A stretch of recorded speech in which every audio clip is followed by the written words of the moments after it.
The first room in the exhibition is a room that is actually taking us back to, I would say, the Middle Ages, the Dark Ages. The Middle Ages were marked by plagues and disease, viruses. And this body of work here that we are in right now is actually inspired by a cycle of tapestries that people can see if they go to the cloisters in New York, late medieval tapestries that belong to a cycle called The Lady with the Unicorn.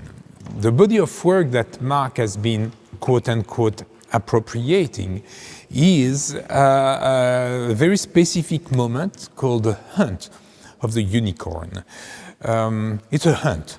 Even if the tapestry looked decorative and tapestry were decorative, this is basically the narrative of a slaughter, the slaughter of a creature, frail creature, vulnerable creature, which is hunted down by a mob of armed people. This body of work has been created over the last 2 years, and we are lucky that we can premiere this body of work here at Serralves. The way Mark has approached this body of work is actually from the story of the hunt and the destruction and the slaughter of a body that might not necessarily fit in our world. Actually, when there was a lot of interpretation of the hunt of the unicorn connected to the Bible, connected to the story of Christ, that the unicorn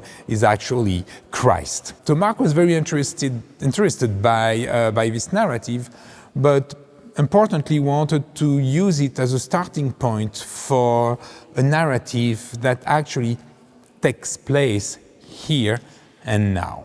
And the here and now over the last 2 years has been in the United States as it has been all over the world, and to a certain extent continues to be a place of crisis, a place where actually bodies were in crisis, were in danger. Even more specifically in the United States, the black bodies, as we can see everywhere in the media, have been in danger, have been killed in the street. There was racial violence that has wounded the American present over and over again over the last 2 years, but really over the last 400 years. So this body of work, the tapestries, the hunt of the unicorn, is really based on this confrontation of an image from the past and a reality from today.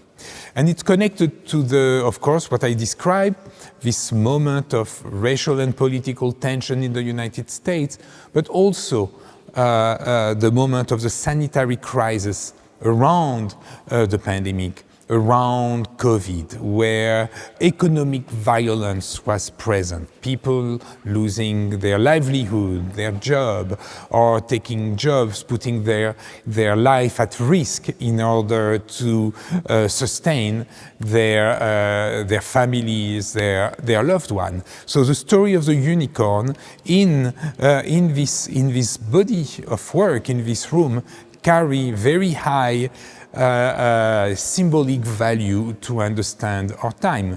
But it's also really what Mark Bradford is trying to bring, that what's happening now has happened before. It has been written about before. It has been like the tapestries on the wall of museums before, for us to look, to understand, and eventually to learn from. So I think this room we are at, surrounded by Mark's tapestries, is also a reminder that a work of art, a work of literature, is not only a pure aesthetic experience, but it's also something to learn from. It's a lesson from the past to allow us to understand our present. The way Mark does this work is actually quite fascinating, and maybe we can come closer to one of the works so that you can really understand how the artists work. First, you have to look at the room, and you see that the density of this work almost mimics the density of the room at the Met, at the cloisters in New York, where the original tapestries are presented. Very dense, in a very almost decorative way, like a cocoon, because these tapestries were there not only to tell stories, to decorate, they were ornaments, but they were this protection from cold. The tapestry on the wall was isolation. So the way Marx has been doing these works is the way actually he has been working his entire life. The first layer of this work was a large reproduction of the tapestry. Then Mark covers this image with layers and layers of papers of different nature, monochromatic paper, cartoon, that create this very complex and heavy surface. Here, in the case of the tapestry, he has covered the original image, respecting some of the compositional aspect of the tapestry. So when you take a distance, when you look at the work from a distance, and if you look carefully, you will see that shadows of hunters, image of the unicorn, animal, floral pattern. So almost for the first time in his career, the notion of figuration start to transpire from the work, start to be extracted from the work. And this notion of extraction is very important to understand Mark's work. Very often Mark Bradford is placed in a conversation about abstraction today. In a way, it's true. On the other way, it's more than that. And we'll see that in other rooms where maps appear in the work or text appear in the work.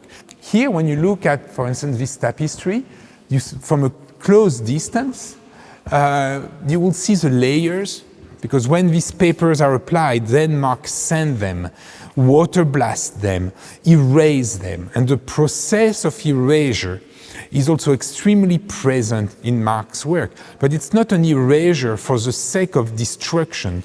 It's an erasure for the sake of showing up, for the sake of revealing what's under the skin of our time. So when you go here and you look at a close distance, you see actually all the source material, all the different quality of paper that Mark has used. And here in this case, of course, you have black monochromatic paper, but you have cartoons, as if this tapestry not only carried the memory of the medieval tapestries, but also all the voices. It's full of speech bubbles. Speech bubbles are voices of people. It's people talking. It's people expressing themselves. It's people telling stories. So there is almost the invisible memory of stories of time, what happened between us, what happened between people from the late medieval time to the present. And there's also a body of work here that I think nobody has seen in Mark's career so far, in Mark's work. These two large works based on details also of source material, of tapestry, that then are not erased, but is building on them with paper pulp. And they take a very, very different quality. The texture is thick and rich and luscious, but they're also bleeding, they are dripping body fluid, blood, they are unforgiving, and at the same time they are absolutely decorative. The one in the back here is even more, there is both a visual attraction to it, but it's extremely violent, with this simulation of fire that actually the artist does by spreading, pouring bleach on paper in order to burn the surface of the painting. all this notion of erasure, this notion of burning, carry in his work also the notion of violence as an action of resistance that you see or you hear either in the literature, the books of Toni Morrison, Octavia Butler, James Baldwin, the music of Archie Shepp. All these voices are embedded in these tapestries.